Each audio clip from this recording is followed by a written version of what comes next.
Well, it's just about 1:55. Matt, are you ready? Awesome. Okay, once again, everybody, we have Matt Miller with us for our final session of the day, Tech Like a Pirate. I think that's one of the first sessions I saw Matt present, maybe back at like a UTech conference at Region 1 or something. But I was so impressed, and I follow Matt all the time. I get his little newsletters that come out through email. So if you don't get those yet, sign up for those. You can find that information at the website. And he just gives like loads and loads of information on technology. So thank you, Matt, and welcome again, and enjoy the session, everybody.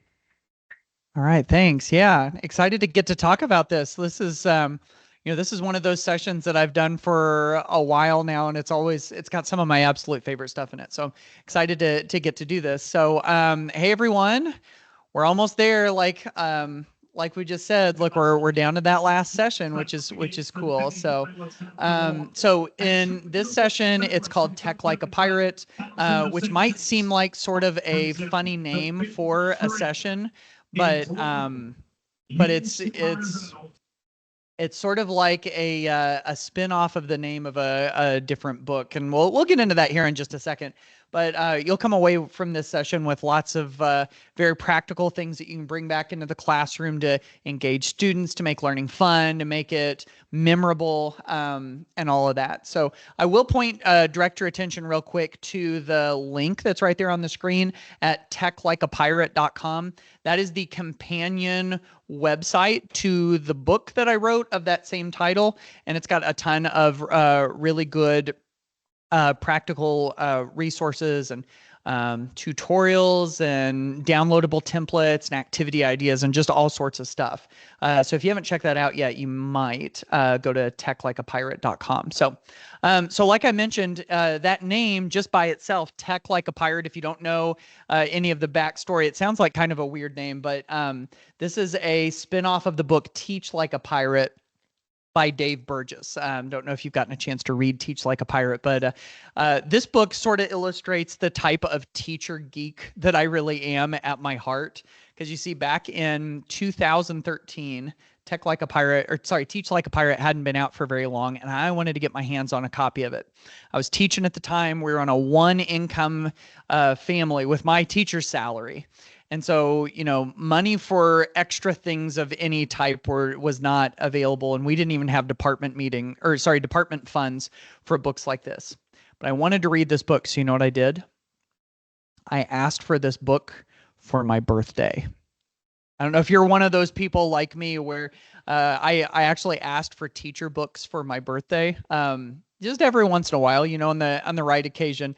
But like I said, kind of highlights the type of teacher geek that I am. And I started reading this book, and it had all of these these hooks, like it called it, all of these questions and practical ways to engage students in learning and make learning fun and enjoyable and make something that students wanted to come back to.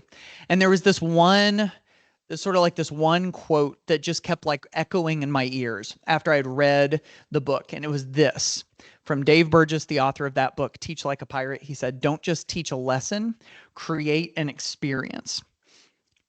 And I remember reading that and I thought, man, I haven't heard people talk about teaching like that before. And it just sort of like inspired me. And I knew that that was a high bar to set, and that I wasn't going to be able to reach it every day. But I thought, man, if I just keep trying to reach for that bar as often as I can, it's going to get me up higher than I would be anyway. And whenever I would read about some of those student engagement ideas, some of those creative teaching ideas in Dave Burgess's book, I just kept thinking, oh, there's a website that I could use with that. Oh, there's a thing we could do with the Chromebooks that would be really cool. Oh, I know of an app that would fit perfectly with that. See, I just kept pairing those, like engagement ideas together with the tech. And after I sort of like brainstormed on it for a while and gathered ideas of my own and ideas from that other teachers had had success with, I had a whole book's worth of ideas. So when Dave Burgess reached out to me and he said, "Hey, I think we need a techie follow-up to the book Teach Like a Pirate. Do you want to write it?" I was like, yeah, absolutely. It's like I've already got all of these ideas. And so what I did was I grouped them all into kind of like 8 main buckets. It seemed like all of the ideas just sort of like fit into these overarching big picture ideas. And so each one of these numbered 8 ways that you see on the screen here all became chapters in the book, except for one.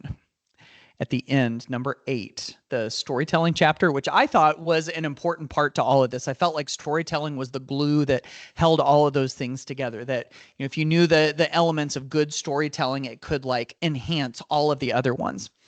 But when I submitted my manuscript for my book to the editor, they came back to me and they were like, "So, Matt, this book's a little long. We need to cut some things." And so they cut that whole storytelling chapter out of the book. And I was so sad. So I was like, well, you know what? You know what I'm going to do? I'm going to take that whole chapter and I'm going to publish it somewhere. And so it's on my website. So if you go to techlikeapirate.com and you go to the storytelling chat or the storytelling section, that whole unpublished chapter is available on that Tech Like a Pirate website. So if you want to see the chapter, I like to call it like the lost chapter. If you want to see the lost chapter that didn't make it in the book, it's right there. But what I wanted to do today was to share with you just a handful of quick ideas that come out of each one of those chapters, just a little morsel of a lot of those ideas of how to not just teach a lesson, but create an experience and how technology can help it. And so I wanted to just jump right into, so I'm going to show you something from each of these sections, from each of these 8 sections. And the first section has to do with social media and apps. And you might be looking at this and going, now hang on a second. Are you gonna ask us to like have students complete activities with Snapchat and TikTok and stuff? And the answer is no. But I really do think that sometimes our learning activities can be inspired by some of these social media, because they're a big part of our students' lives, right? In fact, I started to see how big of a part of my students' lives these were when my students were all excited. These were students in my own high school Spanish classes. I remember one particular day I came in and it was my first period Spanish 1 class, and they were all like gathered around talking about this new social media platform that everybody was excited about. I'm going to tell you the name of this new social media platform, and it's going to date me, but it's going to date some of you too. You ready for this? That social media platform was Vine. Any of y'all remember Vine? Right? And so they were all excited about Vine, and I heard them talking about it, and it was just impossible to miss. And at some point I started to think, well, if the students are all interested in this, can I make use of this somehow? And so that day I realized how much of a hassle it would be to have students try to get the Vine app and try to do assignments on Vine, and how in the world would I even grade it? But then I had this sort of realization, and that realization has guided me on this type of thinking ever since, for years and years and years since. And here's what the realization was. You don't need the app to create the experience. You don't need the app to create the experience. So if students are into a certain social media app or any other type of app, if you can look at it and you can figure out like, what is it that makes it interesting? What is the essence of what you do on that site?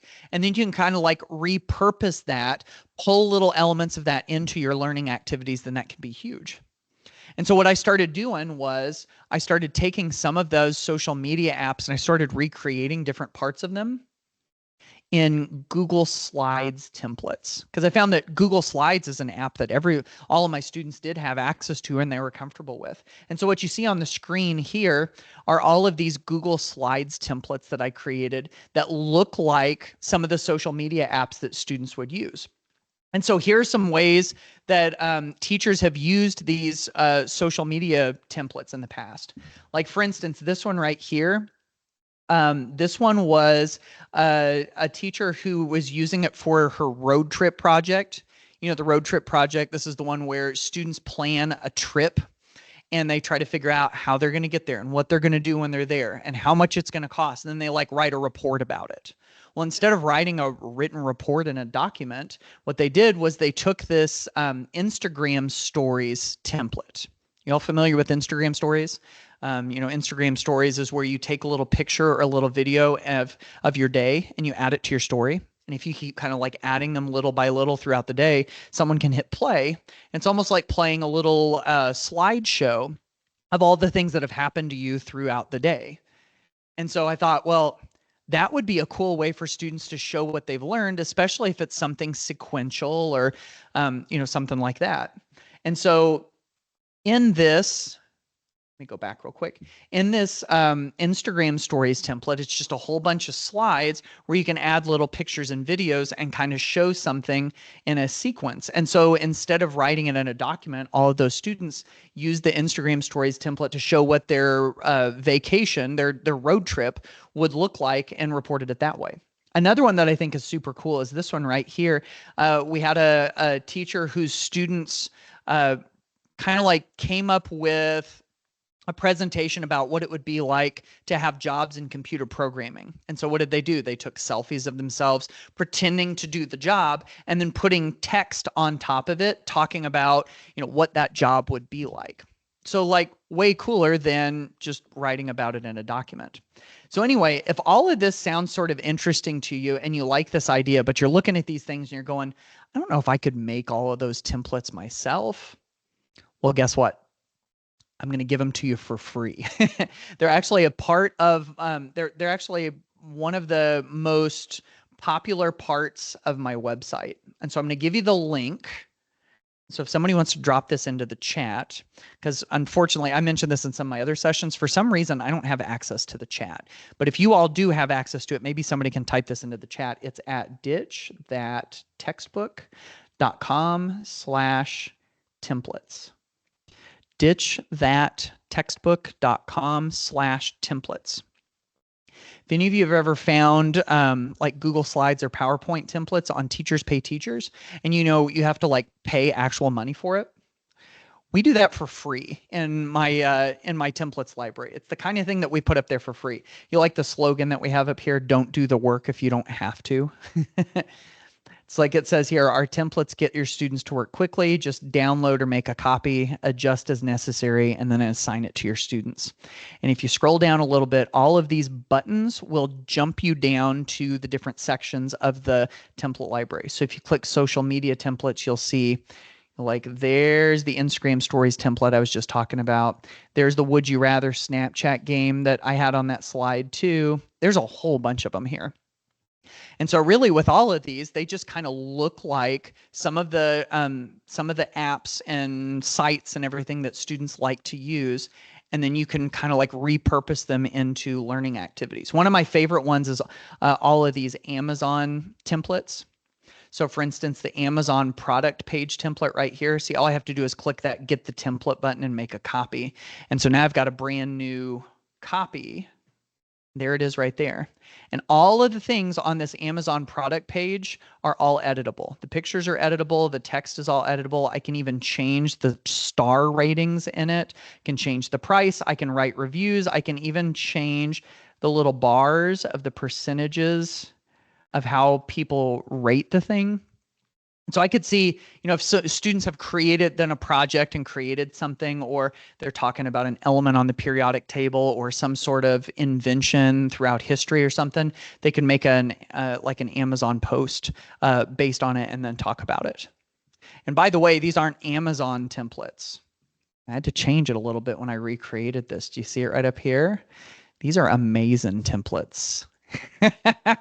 Instead of Amazon templates. So anyway, all of those are available right there on my templates library, which you can find at ditchthattextbook.com/templates. And so some of them have to do with social media. They're like social media style templates. Some of them are other things too, but feel free to use any of those that you want to, and even pass the link along to other people if you want to. Okay, so that's number one. Social media and apps. How can you make learning feel like the apps that students love? The idea of the idea of you don't need the app to create the experience. Okay, let's go on to number two. I actually did a whole session on this earlier. I had a session called Learn Like a YouTuber. And it was really all about video and about, some of those video platforms that are out there like, like TikTok and Instagram and YouTube and Twitch, and you know that our students are watching those videos, and they have their favorite creators and their favorite YouTube channels and the types of videos that they watch on it. And so if there's all of those good examples out there of good video, I think, can't we repurpose those into learning activities somehow? So if you're wanting to do something like that, here are some of my favorite apps for creating video. And so you've got screen recording tools like Screencastify and Loom. Padlet is a really good one, where you can have kind of like it's almost like a bulletin board that you can put little posts with different types of media, and recorded video is one of them. So all sorts of different things. Probably my favorite video tool of all time just got taken down recently. That was Flipgrid, or Microsoft Flip, which isn't available for the web or mobile anymore. It is being pulled into assignments for Microsoft Teams. If it hasn't already, it should be soon.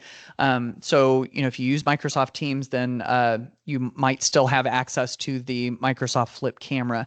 But otherwise, like just about any place that you can record video, students don't even have to have fancy video options or anything. They can just record the videos in the style of some of their favorite video creators.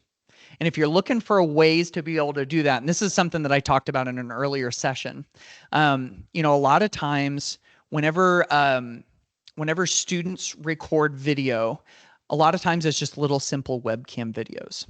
And it's usually just, the student looking into the webcam like this, head and shoulders directly to the camera, answering a question that the teacher asked them to answer. And usually those videos, I was saying this earlier, so if you've heard this earlier, forgive me, but like a lot of times those videos are not very inspiring. Which is interesting, especially considering that, out on YouTube and some of these social media platforms, there are all sorts of creative examples that students could emulate.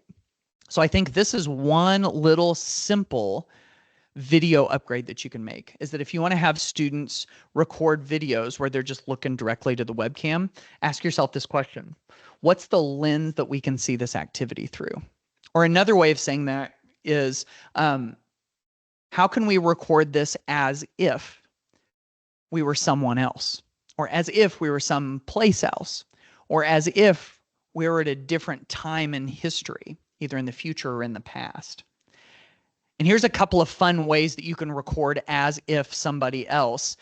Just little quick, easy ones. These are some of my favorites, like recording as if you're a news anchor reporting on the day's news. Instead of talking about it as a student, this is what we learned in class today. Like, what if you pretend like you're a news anchor delivering it like you're on the news? Or a similar one to that is the on-the-scenes TV reporter. The student takes their device, smartphone, laptop, Chromebook, whatever, takes it someplace, and with the webcam pretends like they're on the scene doing like a news report. Or how about the one in the top right-hand corner? Horror movie. If any of you remember the Blair Witch Project, do you remember that movie? It was shot on the wobbly camcorder, and it was supposedly real, and kind of paved the way for those mockumentary style TV shows like The Office and Parks and Rec. Like, what if you did kind of a mockumentary type of thing where it's like you pretend like you're recording people in real life? Or even reality shows like Cash Cab, where you pretend like you're on one of those game shows and you're asking questions and the contestants are responding and everything. Like, there's all sorts of fun things that you can do when it comes to video. Here are some other ones too that whenever I've done this presentation before, people have helped me brainstorm other ways to record as if. And so there's all sorts of fun ones in here. So when it comes to all of that, those are some fun ones. Then other things that you can emulate from YouTube and TikTok and Instagram and all of that, these are some other types of videos that are out there. And all you have to do really is just ask yourself, what would it look like if I had students talk about what we're learning through the lens of these things? So even like, tour videos, pretending like they're a travel vlogger. And see, the neat thing about this is that you could have students record videos so that they kind of look like these Instagrammers or TikTokers or whatever. Or you could just do this as a simple writing activity, write me a script of how a YouTuber would do a travel vlog from this place that we're studying. You could even do it as a small group discussion, like plan out a video together, the 2 or 3 of you, plan out a video of how this would look. And all of a sudden that starts to get the feel of that, some of that social media stuff, some of that streaming video stuff that they absolutely love. One of the really fun ways to do this, and I did a whole deep dive on this in my earlier session, is for instance, to take the concept of unboxing videos on YouTube. You ever seen one of these where a YouTuber gets something in the mail, some product sent to them, and they turn on their video and they open it and they show you all the things that's inside of it and they react to it? So with those, like, what if there was a class version of that, like whatever the content is that you're studying, what if you did a version of an unboxing video like that? For instance, if you were reading a book and you wanted to send a box with some certain items to one of the characters in the book because of what they're going through in the book, and it's like, oh man, if they just had these couple of things, everything would have been better. Or what if the character sent a box to you? What would they include?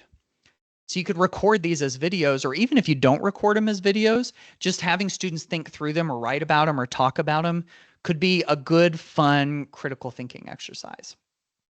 And then on top of that, I shared this with my earlier group too, that if you want to do an unboxing style activity like this, like a YouTube style unboxing video, you can go to this link, ditch.link/boxorg. So again, that's ditch.link/boxorg. This is a graphic organizer that lets you do kind of like an unboxing video style activity, but all it is it's just in a single Google slide. Students put pictures of the things that they would include in the box and then tell why.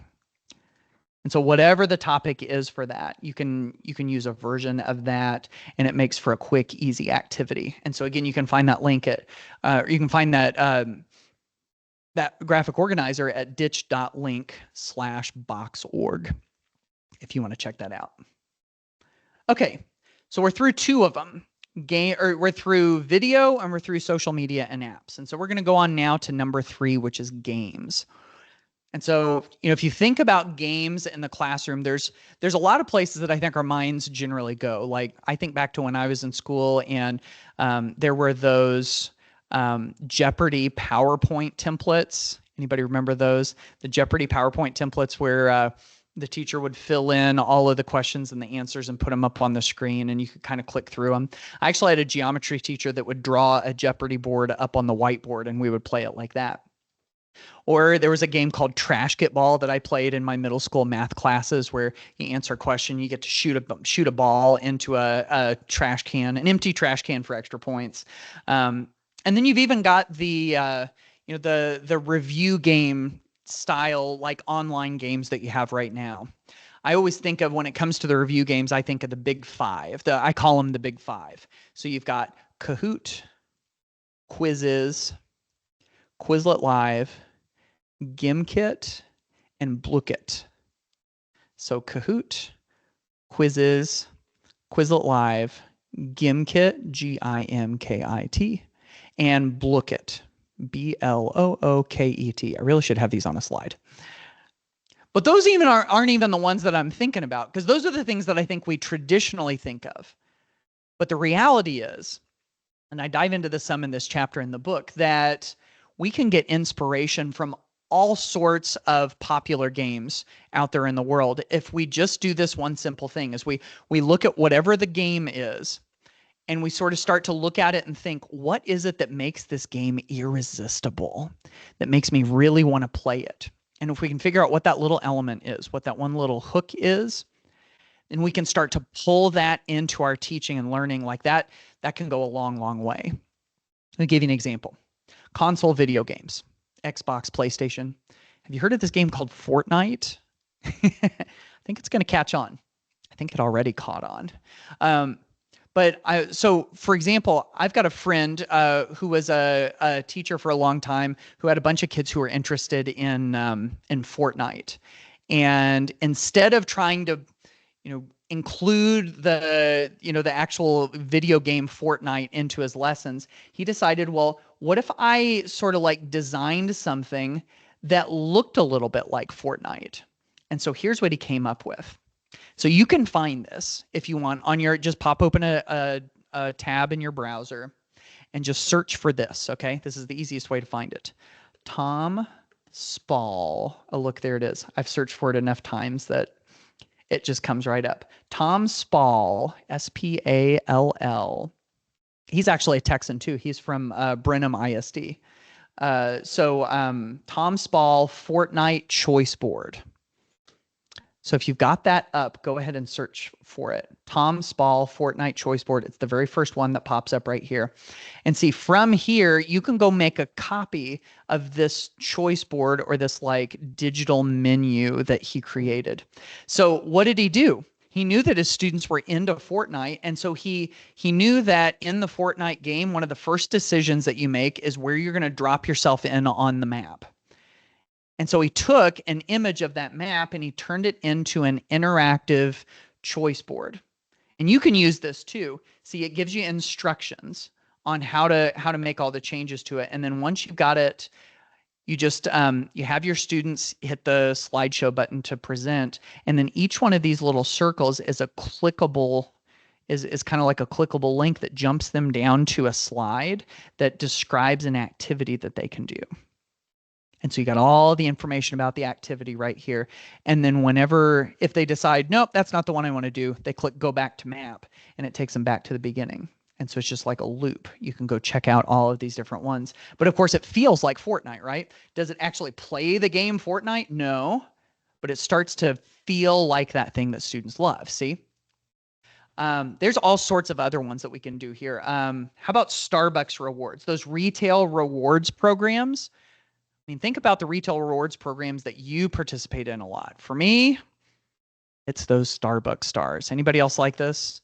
Like those Starbucks stars have like a hypnotic effect on you. You know what I'm talking about? Like, get this, like, I don't even like Starbucks coffee that much, but I will buy coffee that I don't like to get stars, to get free coffee that I don't like. Like, there's something really messed up about this, but I'm hooked into it, you know? But those rewards programs are like legit, aren't they?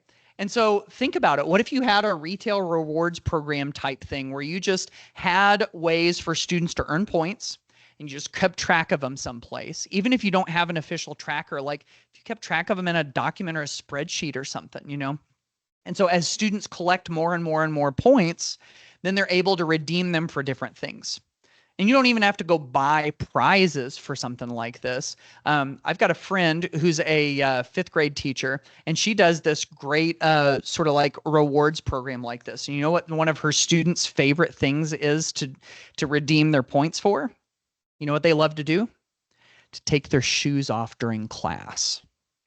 I know some of you are like, no, never, absolutely not. But I got to say, my friend Gina, I mean, her students will bend over backwards and do whatever she asks if those students can take their shoes off. And so she's like, hey, it's a trade-off I'm willing to do. So anyway, all of these things are all sort of gamified, and they're all ways to, you know, bring some of those things that you love about games into the classroom. So you don't even have to have like a game, like a review game website or a platform or anything. Just think about some of those games and think, what is it that's irresistible about them? And can I pull that little part of it into that, into my lesson somehow? So that's number 3, games. And I forgot that this was on here. Another fun way to bring sort of like game elements into the classroom is to do some of these digital escape rooms. I don't know if you've heard about digital escape rooms before. If you've ever done a physical escape room, you know, you go to the escape room place and they sort of like lock you into a room, and the way to get out, to be able to unlock the lock, there's all of these clues hidden all around the room, and you got to, you know, kind of look all around and use your problem solving skills to get out.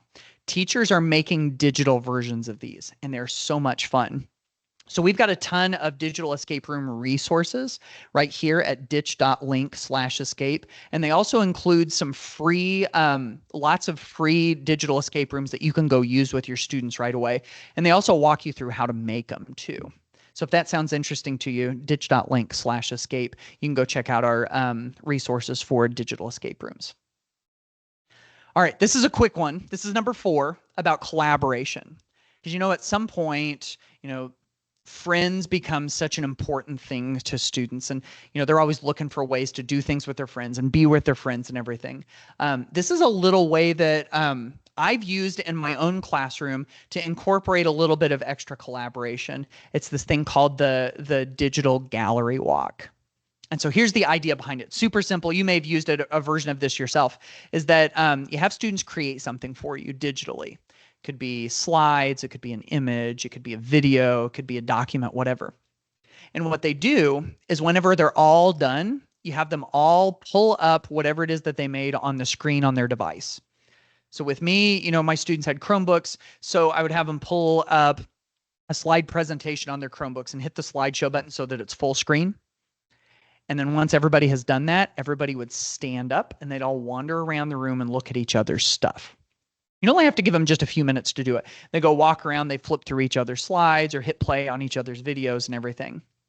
And so what I like about that is it does a couple of things. Number one, if you do let them get up and walk around, it brings a little bit of physical activity into the classroom, gets them up and moving around, which brain research says improves cognition. But then it also gives them an opportunity to see what everybody else is doing. And it gives them a little bit of opportunity to socialize too when it comes to that stuff. And so it's a really nice way to sort of like a change of pace, can do that can really work. So anyway, that's called the digital gallery walk and fits under that collaboration. Okay, so we're about halfway through. And sometimes whenever I'm doing this presentation, I'll get a little bit of pushback. It's usually not somebody who will come up and like confront me or anything, but I can see it every once in a while. Somebody who's kind of in the back of the room and they got their arms folded and they're kind of like looking at me out of the side of their eye and they're like, it's like I know what they're thinking. You mean to tell me that you want my class to feel more like TikTok and Instagram? You want me to bring all these games in and make learning feel like social media? Like, no. They're thinking, no, that's not serious learning. What those students need to do is they need to sit down, they need to just do their work, just get to work. None of this like fluff. And I'd think, and see, I don't get to respond to that very much because they don't usually come up and say it. But I would be like, okay, I see what you're saying, but you know what? There is actually some research that backs all of this up. So if you've wondered this yourself, or if you've ever wanted a little bit, a little bit of research backing that you can show to somebody for this kind of stuff, let me give you a few things that I always point to. So here's one of them. This is from the book, The Happiness Advantage by Sean Acor. And in his research, he's found that we humans are 31% more productive when our emotional being is positive. Like when our emotional meter, the needle on our emotional meter switches to positive. Not when it's at neutral, not when it's at negative, not when it's at stressed, but when it tips all the way over to positive. It's like our brain doesn't perceive threats and it releases, kind of like opens up all of this brain activity, these resources that our brain can use for creative work and for thinking and learning and everything. So we're actually more productive when we're positive.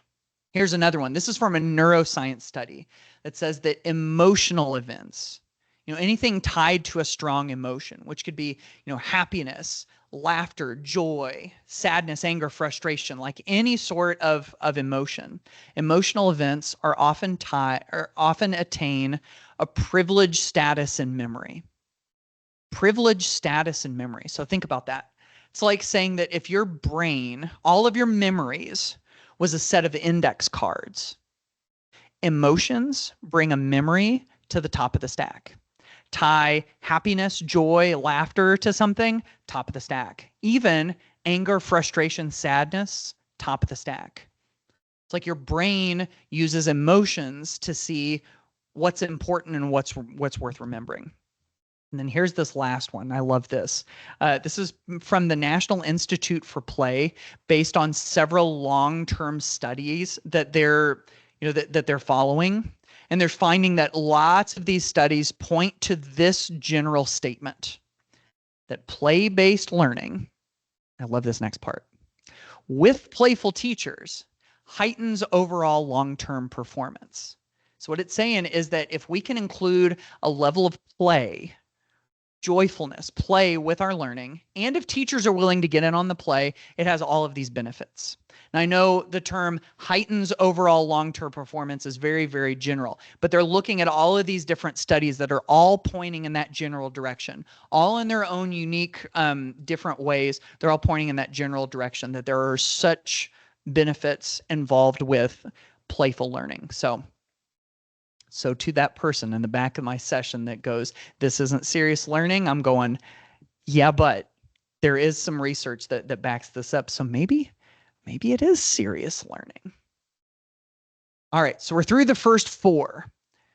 So let's go on to these next ones. This next one is about images. And I love talking about images because there's such potential for using them. And they're very brain friendly too. In fact, brain research points to this thing called dual coding theory. It's a theory published by Alan Pavio years ago that says that our brains store information in images differently than our brains store information in text. So whenever we get new learning, new information through images, it's stored differently in our brain than in text. And so what that tells me is that if we do this sort of very verbal visual mix, images and text together, it's almost like our brain has the potential to store it in 2 different ways. So it's kind of like, it's almost like it's remembering it in 2 different places in our brain. So think about it kind of like this. It's like if you have a house key that you carry around with you, but you also hide a house key under that flower pot, then you've got it stored in 2 different places. And so you have a better chance of having it when you really need it. It's kind of the same way with memory. And so the idea here is that if you do that verbal visual type of learning, if you incorporate images and text, your students have a better chance of being able to recall things in their long-term memory. So how do we do that? Images and text, images and text. If you've got ideas and you've got, if you're able to access the chat, like throw some of your favorite ones in there. But I've got a couple of them myself, and this is one of them, memes. You know, those like little lines of text that go over an image. There's all sorts of ways that you can use those. And so for me, it's just as simple as open up Google Slides or PowerPoint, throw a picture in it, put a couple of lines of text on it, boom, you're done. They're so easy to make. And so I've seen people do it to comment on things that happen in history, comment on things that happen in a story that they're reading, to do like, to talk about science labs and how they went, you know, classroom rules, just like all sorts of stuff. Have students create them. If you're really brave, have students create them and let them use pictures of you. Or maybe if somebody asks or something. But I mean, just all sorts of possibilities when it comes to memes. Here's another one that I think is pretty cool, is infographics. I started to see infographics more and more in Pinterest. Have you ever seen those like really tall, long infographics? And a lot of times they have a little icon and a little snippet of text. And I've found that to be a wonderful verbal visual way to communicate things. Icon and a snippet of text. So if you think about it, if you were going to ask students to do like a summary, write me a paragraph about something, write me a page about something, instead of doing that, ask them to do it in something like an infographic, where they grab a little icon and a little snippet of text, and they do kind of a verbal visual way of doing it. So all of these examples that you have on the screen right here were all done in Google Slides. And I'll just do one slide and I'll just throw all of that stuff on. And then if you like the idea of the icons, first of all, if you have access to PowerPoint, if your students use PowerPoint, it has a great library of icons. Google Slides doesn't. And so if you want to find a couple of places to find icons, whether your students are using them, or even if you as a teacher are more committed to a more verbal visual mix and you will find ways to put more icons into your teaching materials, here are my 2 favorite places to get icons. One of them is called the Noun Project, which you can find at the noun project.com. And then there's another one called Flat Icon, which you can find at flaticon.com. Those are two of my favorite places to go to get icons. Now, if you're a big fan of Canva and you use Canva, Canva has tons of icons built into it already, and it makes it really easy to use. Now, as far as infographics go like these, if you're looking at these and you're going, yeah, but I don't know if my students could make those, like especially looking like that. If you wondered that, I've got something for you. It's in that same templates library I told you about earlier. You can find it at ditchthattextbook.com/templates. That same templates library, ditchthattextbook.com/templates. And if you scroll down, you can find my infographics templates. I think I called them icon boards at some point. I was trying to come up with a fancy name for them, but they're really just infographics templates. And what you have here is a blank slide. And then on the outside edges of this slide, I have a whole bunch of things thrown in the space around the slide so that students can just drag them onto the slide if they want to. It's like lots of things that they might want to use to make an infographic. So what do? Maybe they drag one of these little numbered shapes in. I like making numbered infographics myself. Then they drag in an icon, and then maybe they drag in a text box. And they can even copy and paste some of this stuff and duplicate it over and over and over again and just start filling it out. 1, 2, 3, 4, 5, 6, 7, 8, 9, 10, and then add a little title up at the top. Boom, done, infographic. And a lot of the stuff that they're going to need for it is all just like sitting right here waiting for them. So if you want to do that, that's another fun way to pull images into things. All right, let's keep moving. We're through 5 of them. And now we're on to number 6, which is exploration. And I don't know about you, but I feel like, if I'm going to write a book with the word pirate in the title, exploration feels like it's very fitting, like pirates exploring the 7 seas in search of treasure. And in the book, we talk about a variety of different types of exploration, like students are able to explore new content, giving them the freedom to go out and kind of like learn about some things on their own. But then you're also able to explore the world around you. And that's the thing that I wanted to show you right here, is that there's some really good, apps and websites out there that let you see the world around you in really cool ways. And one of them is just very simply Google Maps. This might be a trick that you already know about, but it's still one of my absolute favorites, is that inside of Google Maps, if you load it on a computer or a Chromebook, down in the bottom right-hand corner of Google Maps, there's this little yellow peg man. I don't know if you've ever seen this before, but all you have to do is drag the little yellow peg man onto the map, onto the screen, and it shows you what the world looks like from the street, from the ground. It's this thing called Google Maps Street View, and it looks like this. See, I'm dragging the little yellow peg man onto the screen, drop him down onto a street. This happens to be at Universal Studios in Orlando, Florida. And so you can kind of like pan around, click back and forth. You can even click down the street and it'll be like it's walking down the street or driving down the street. And so for lots of places around the world, all I have to do is just drag the little yellow peg man onto the screen and drop him.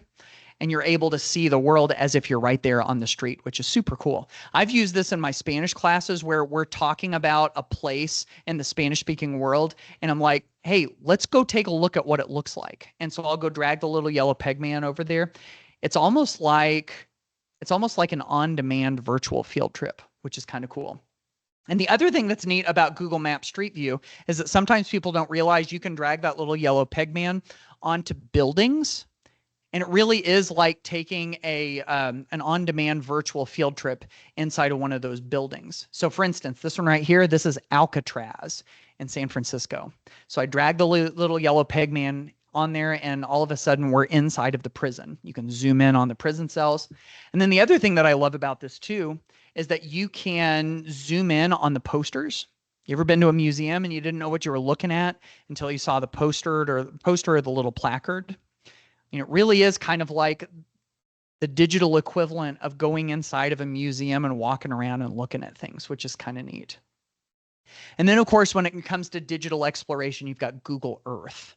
And I love how Google Earth has this 3D mode where all you have to do is you find a place and you make sure that the 3D mode is turned on, like right down here in the bottom right-hand corner. And then if you hold in Shift and you click and drag, it tilts the world. So it makes it, and see, look, right here, I'm going to hold in Shift, I'm going to click and drag, and it tilts the globe. So now this 3D image of downtown New York City it almost looks like we're in a helicopter on top of it, right? It's just kind of a neat little trick that sometimes people don't realize is there. And so that's a pretty cool one there by itself. Now, when it comes to exploration, I was also talking about how you can have students explore, like content, like explore the new things that they're learning about. This is a neat way to be able to do it. It's this thing called an Explore board. In fact, I learned about this from my friend Holly Clark.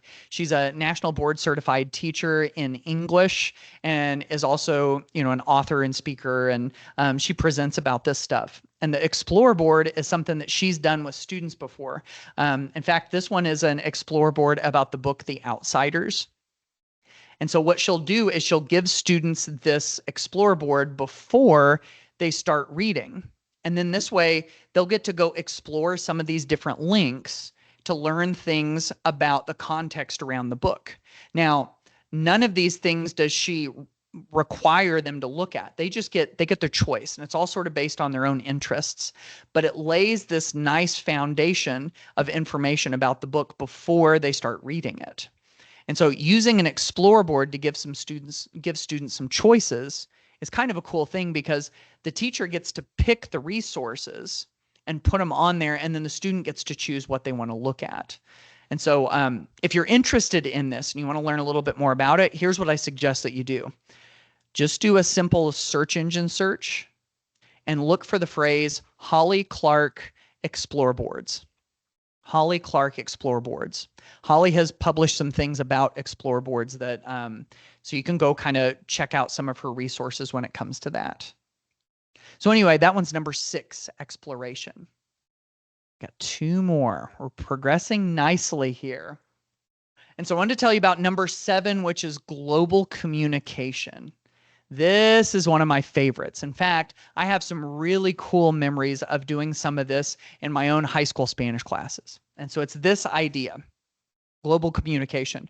It's the idea that we have access to people and places all over, our state or our country or the world through just using something as simple as like a video call platform like Zoom or Google Meet or something like that.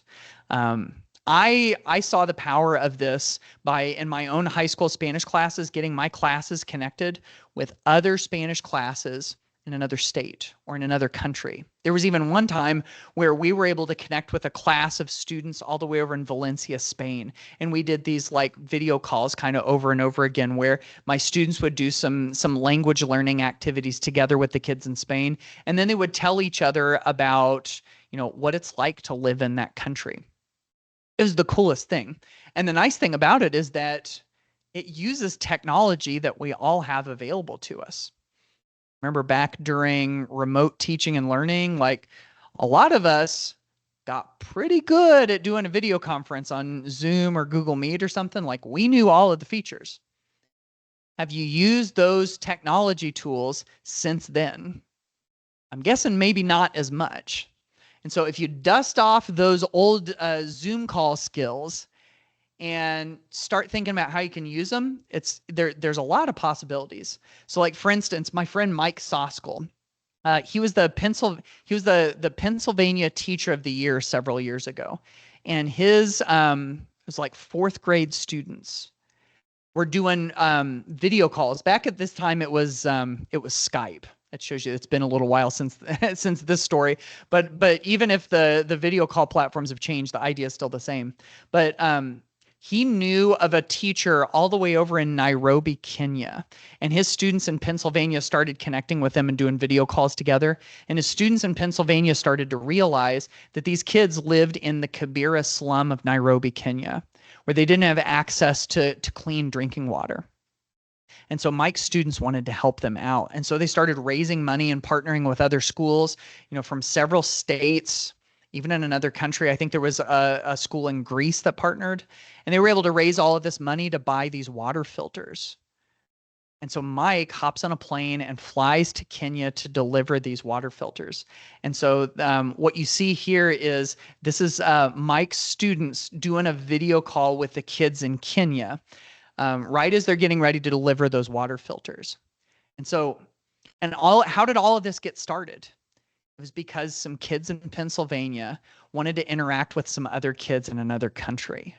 I just thought that was the coolest story. And you never know where these things might go, but it all started really small with just a teacher wanting to get his kids connected with another class of kids someplace else. I had the same thing happen with my students in my Spanish classes that got connected with these kids in Spain. And so you never know. And of course, your students being able to interact with kids in another state or another city or another country, really opens up everybody's perspective about the world around them. Here's another example. And so this is my friend Todd Shriver. He was a social studies teacher for many years in a school here in Indiana, just a few hours away from my house. And he taught this class. So the name of this class, just brace yourself. The name of this class might ruin your day a little bit, okay? All right, you ready for this? He taught a class called The History of the 80s. Can you imagine that? A history elective called The History of the 80s. That has a very strong reaction out of me in a couple different directions. First of all, I'm like, didn't the 80s just happen? Like, that can't be a history class, right? But then on the other side, I'm like, I kind of want to take that class. And so Todd started to realize if he was going to teach this class that there is no textbook for the history of the 80s. And so what did he do? He started reaching out to people who were, celebrities or popular or influential in the 80s, or people who knew a lot about the 80s. And so he just started reaching out to people to see if they would be guests in his class. And he started to find that a lot of people said yes.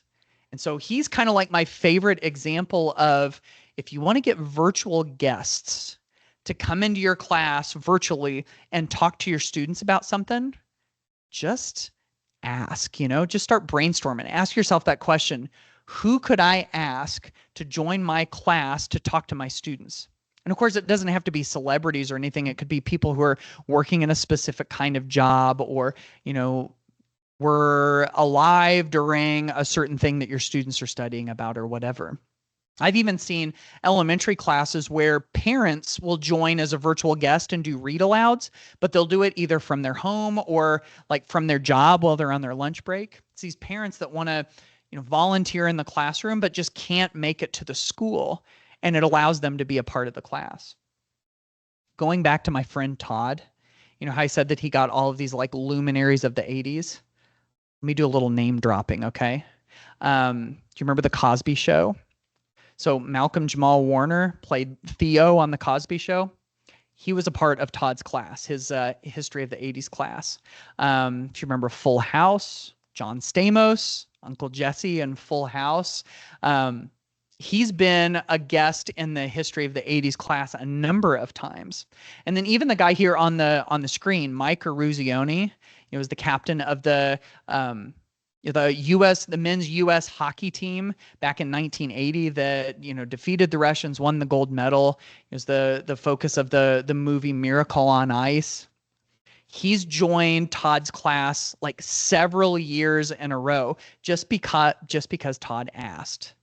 And so he's gotten all of these great guests because Todd can do a basic video conference and because he's willing to ask. And so you might ask yourself, who do you think you could get to be able to talk to your students too? I mean, the sky's the limit, really. And then on top of that, if you wanted to do some virtual field trips with your students, there's a whole bunch of them that are out there that are available for free. And so what we've done is we've gathered on this page on my website, Ditch That Textbook, we've gathered a whole bunch of different types of virtual field trips. Some of them are like on-demand field trips. Those are the ones with the green buttons that say let's go. Those are the ones where you can click on it and you can go, there's like a little interactive experience you can go do right away. away. But then the blue buttons say set it up. Those are the ones where you can set up a live video call and join a live video call in a virtual field trip. So if you want to check some of those out, ditch.link/VFT, and all of the stuff that we have out there is available for free. And then, of course, the last one, we're down to number 8. We're almost at the end here. This is the storytelling chapter. This is the lost chapter, the one that I said, didn't stay around in the book.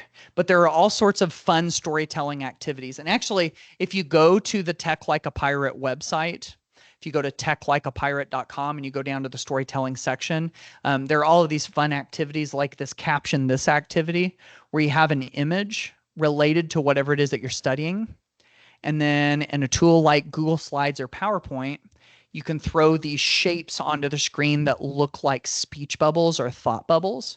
And you could ask your students, tell me what you think, like this one's Washington crossing the Delaware. Tell me what you think Washington was thinking as they were crossing the Delaware. And then, as a secondary perspective, not just Washington, but like, what do you think this soldier was thinking? And so they throw those little speech bubbles and thought bubbles in there, and they can even add a little extra text box that justifies their thinking. Here's why I think they were thinking this. And then another fun one that's related to storytelling too is the photo comic strips. And if you do this inside of Google Slides, there's an easy way to use your webcam to put a picture onto the slide. All you have to do is go to insert image. It's the same place that you go always to insert images. And instead of just using all of the regular ones, you'll notice that under insert image, there's a thing called camera, where it'll activate your webcam and it'll snap a picture. And that's an easy way for you to throw pictures of yourself onto the screen. And then again, little speech bubbles and thought bubbles, photo comic strips. It's a fun way for students to become kind of like the star of the activity, and then to be able to kind of like comment on the things that you've been learning. So that pretty much covers it. That's a little bit from all 8 of them. All 8 of those chapters in my book of 8 ways to tech like a pirate. And again, like I said earlier, you can go to that Tech Like a Pirate website to get even more resources. Those are all free. Of course, if you want to get a copy of my book, Tech Like a Pirate, that dives even deeper into it. And so you can go find that on Amazon. You can get it in paperback or Kindle ebook. So, but hopefully you got something that was useful to you. Hopefully you got some fun stuff and maybe gave you some ideas and everything. So that wraps that session up. Hopefully that was a good one for you. Thank you, Matt. I'm wondering if we could get some people to turn on their camera so we could take like a group picture. Oh, that's fun. That's a great idea. Yeah. Anybody want to do that? Turn on your cameras so we can do a group picture. And I love the session even more this time. Yes. Awesome. That's great. So we'll see if we get any takers to turn on. Yeah, we got a bunch of you. That's great. And then if you stop sharing, we'll get a